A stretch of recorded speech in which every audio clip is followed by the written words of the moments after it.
Ramazonning 3 kuni. Endi ochlikka tanamiz o'rganmoqda. Lekin qalb o'zgaryaptimi? Roza faqat och yurish emas. Roza gazabni yutishdir. Roza yomon so'zni ichga yutishdir.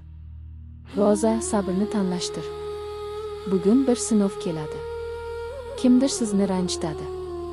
Kimdir sizni tushunmaydi. Shu payt eslang. Men rozadorman. Agar bugun gazab o'rniga sukutni tanlasangiz, Alloh sizni balandroq darajaga ko'taradi. Ramazon bizni o'zgartirish uchun kelgan. Faqat oshqozonni emas, qalbni ham poklash uchun. Bugun bir gazabni yuting. Bir odamni kechiring. Bir yaxshilik qiling. 3 kunni sabr bilan o'tkazayotgan bo'lsangiz, like bosing. Yaqinlaringizga ulashing. Va kanalni kuzatishda davom eting. Har kuni Ramazon eslatmasi bor.